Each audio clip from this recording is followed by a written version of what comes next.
آیا تاسې له هغو کسانو یاستئ چې یوازې د دنیا ژوند لپاره یې مټې بډ وهلي او که نه هغه کسانو له ډلې یاستئ چې یوازې د آخرت ژوند غواړي دنیا ترې هیره شوې که داسې وي نو دا دواړه کارونه د اسلام د اصولو او تګلارو مخالف کارونه دي د مسلمان ښېګڼه دا ده چې د دنیا او آخرت دواړو لپاره د هڅو ترمنځ توازن وساتي یعنی هم د دنیا لپاره هڅه وکړي ترلاسه یې کړي او هم آخرت هیر نه کړي که مسلمان د دنیا او د آخرت ژوند ترمنځ توازن پرېږدي په حقیقت کې د خپل رب او د هغه د پیغمبر صلی الله علیه وسلم او د اسلامی شریعت د طبیعت او اصول مخالف تک کړي. ای غافل بنده او ای زما ګناهګار وروره ولی باید ناهیله شي کله چې داسې مهربانه خالق او داسې لوی عظیم پروردگار لري. پام کوه چې ناهیله نشي ځکه الله تعالی وایي ولا تیأسوا من روح الله انه لا ییأس من روح الله الا القوم الكافرون. مه ناهیلې کېږئ د الله تعالی له رحمت نه ناهیلې کېږي د الله تعالی له رحمت نه مګر کافران. مسلمان باید ناهیله نشي ځکه مهربان او د رحمت خاوند خالق لري. نو څومره که د ګناهونه لوی وي او که څومره ډیر وي مه ناهیلې کېږه. همدا اوس توبه وباسه او په دې حدیث زړه ډاډه کړه چې رسول الله صلی الله علیه وسلم فرمایي التائب من الذنب کمن لا ذنب له. له ګناه توبه ایستونکی ګناهګار داسې دی لکه هیڅ ګناه چې نه وي کړې. الله تعالی فرمایي ومن الناس من یقول ربنا آتنا فی الدنیا وما له فی الآخرة من خلاق. هغوی چې وای ای ربه موږ ته په دنیا کې راکړه په حقیقت کې د دوی لپاره په آخرت کې هیڅ برخه نشته. یعنی هغوی چې یوازې دنیا غواړي آخرت له لاسه ورکوي خو هغوی چې آخرت غواړي دنیا نه غواړي د دوی په اړه د الله تعالی پیغمبر صلی الله علیه وسلم وایي لا رهبانیت فی الاسلام. په اسلام کې ګوښه کېناستل یا له دنیا تیریدل او یوازې د آخرت په اړه فکر کول نشته. خو هغوی چې دواړه هم دنیا او هم آخرت غواړي د دوی په اړه الله پاک فرمایي چې ومنهم من یقول ربنا آتنا فی الدنیا حسنه وفي الآخرة حسنه وقنا عذاب النار. یعنی د دوی له ډلې دغه مؤمنان داسې دي چې دوی هم دنیا کې نیکي غواړي او هم آخرت کې او هم د اور له عذابه بچ کېده غواړي. آیا فکر کوئ هغه انسانان چې د میاشت یا کال سلګونه زره ډالر عاید لري همدوی بریالي او نیکمرغه دي؟ آیا فکر کوئ مال انسان ته ریښتینې خوشحالي سوکالي نیکمرغي او هر څه ورکولی شي؟ راځئ همدا پوښتنې د ګټې او تاوان په ریښتینې طلبانې وتلو. والعصر ان الانسان لفی خسر الا الذين آمنوا وعملوا الصالحات وتواصوا بالحق وتواصوا بالصبر. الله تعالی په زمانه یا په عصر باندې قسم خوري او وایي چې انسان په تاوان کې دی مګر هغه انسانان مستثنا دي چې ایمان راوړي نیک عملونه کوي او تواصوا بالحق په حق باندې سپارښتنه کوي وتواصوا بالصبر او خلکو ته په صبر باندې نصیحت کوي چې صبر وکړي. هغه مسلمانان چې په دنیا کې پیاوړي دي دوی تر ضعیفو مسلمانانو الله تعالی ته ډیر غوره او د خوښې وړ دي. پیغمبر صلی الله علیه وسلم وایي المؤمن القوي خیر واحب الی الله من المؤمن الضعیف. پیاوړی او ځواکمن مؤمن تر ضعیف مؤمن الله تعالی ته ډیر د خوښې وړ او محب دی. د دنیا پرمختګ په قوت کې دی. هر هغه مؤمن یا مسلمان چې پیاوړی وي په حقیقت کې د امت او د خلکو په خیر او ښېګڼه وي. قوت او ځواک باید په درې برخو کې وي، په اقتصادي برخه کې، په علمي برخه کې او په منصبي یا منصب کې. په دنیا کې همدا درې قوتونه دي چې اغیز یې تر نورو زیات دی او ډیر مثبت تمامېږي او هر مسلمان باید په همدې برخو کې پیاوړی او ځواکمن. هغه انسانان چې لکونه ډالر عاید ترلاسه کوي خو له خپل خالق سره یې اړیکه ښه نه وي یا الله تعالی ترې راضي نه وي، دوی په حقیقت کې تاوان کوونکي یا زیان کوونکي دي. ځکه دا دنیا داسې نظام دی چې مرګ پکې هر څه ختموي.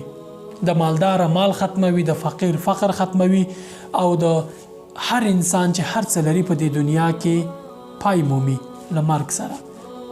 یوازینی شی چې انسان سره آخرت ته لار پیدا کوي هغه نیک عملونه او ښه کارونه دي، مال نه دی.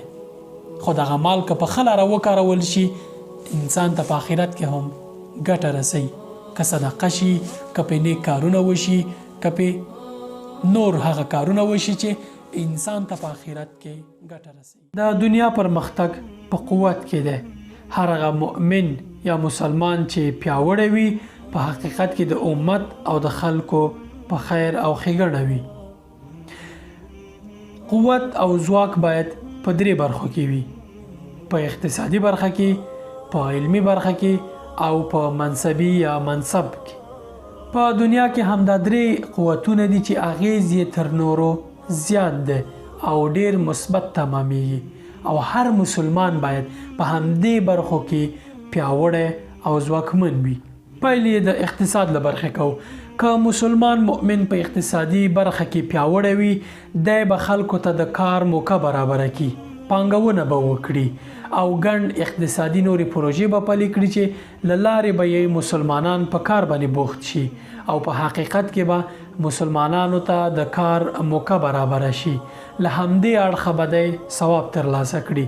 ترڅنګ به یې دی ډیر مال، زکات، صدقه او نور د خیر ښېګڼې کارونه وکړي چې دا به دته په آخرت کې ډیر ثواب او اجر ورکړي. د علم له پلوه که مسلمان مؤمن عالم وي ډیرې د ښېګڼې او د خیر او برکت لارې پر مخ پرانیستې وي، دی به په خپل علم ډیر اجر ترلاسه کړي او خپل د آخرت ښېرازي به پرې تضمین کړي. الله تعالی د هغو خلکو په اړه چې نورو ته علم رسوي وایي: ومن احسن قولا ممن دعا الى الله وعمل صالحا وقال انني من المسلمين.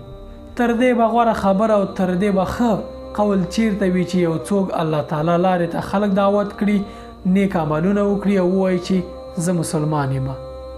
نو د علم په رسولو کې، نورو خلکو ته یې په انتقالولو کې بے حد زیات ثواب دی چې اندازه نه لري. د منصب له پلوه که مسلمان لوړ منصب ولري او د قدرت خاوند وي په حقیقت کې به د حق او باطل په مرسته کولو کې پیاوړی وي او واک به ولري. دی کولی شي چې د منکر په منع کولو او د خیر او ښېګڼې په امر یا معروف کار په امر باندې به دی واکمن. په خپل ژوند کې د هر کار لپاره یوه قاعده ځان ته وټاکئ. هر کار چې کوئ مخکې ترې دا فکر وکړئ چې آیا دغه کار که څه هم په دې دنیا کې ګټه کوي آیا په آخرت یې هم اغیز شته؟ د دې دنیا نه د تلو پر مهال در سره ګټه کولی شي، مرسته در سره کوي؟ که ځواب مو ورته هووي هر کار چې وي ویې کړئ، خو که ځواب مو منفي وي د آخرت پام هم مه هېروئ. خو په داسې حال کې چې د دنیا هم یو څه بهره واخلئ. پیغمبر صلی الله علیه وسلم یې ښه لاره راښودلې ده. هغه صلی الله علیه وسلم وایي هر انسان چې مري 3 شیونه په دنیا کې پاتې کیږي: یو هغه علم چې خلکو ته رسولی، بل هغه اولاد چې د پسې دعا کوي، او بل جاریه صدقه. جاریه صدقه هغه څه دي چې انسان پرې له خپل مرګ وروسته هم خلکو ته ګټه رسولی شي. یوه ثابته مقوله ده چې وایي که دنیا غواړې علم وکړه، که آخرت غواړې بیا هم علم وکړه، او که دا دواړه غواړې بیا هم علم وکړه. علم که وکړې اقتصاد به دې هم پیاوړی شي، او که علم دې وکړه نو منصب به دې هم لوړ وي. په حقیقت کې د دنیوي ټولو چارو د ترلاسه کولو لپاره بنسټ او اساس علم دی. بلا علمه هیڅ کار په سمه توګه پر مخ نه ځي. انسان له نورو حیواناتو سره د ادراک په قوت باندې بیل شوی دی. هغه انسانان چې دغه قوه سمه نه کاروي نو دوی له حیواناتو کله په مقام کې ټیټیږي. دغه ادراکي قوه اړتیا لري چې باید په علم باندې سنبال شي. علم د ادراکي قوې روښانتیا ده. پرته له دې انسان هغه خپل اصلي مقام چې لري هغه له لاسه ورکوي. قرآن کریم د هغه انسانانو په اړه چې علم نه کوي او دنیا یې یوازې نیولې او آخرت یې پریښی دی او د علم په ګاڼۍ خپل د ادراک قوت نه دی سنبال کړی، نه دی پوښلی، د دوی په اړه عجیب تعبیرونه لري. اموات غیر احیا، دوی په حقیقت کې ژوندي دي خو الله تعالی ته دوی د مړو په شان دي. کأنهم خشب مسنده، دوی د وچو لرګو په شان دي، هیڅ ګټه ترې نه کیږي. انهم الا کالانعام بل هم اضل، دوی د څارویو په شان دي بلکې ځینې وخت تر دې هم بدتر دي. علم انسان ته دومره مهم دی لکه هوا چې تنفس کوي. هر مسلمان باید په میلیونونو کې یو وي، نه د میلیونونو له ډلې یو. السلام علیکم ورحمت الله وبرکاته.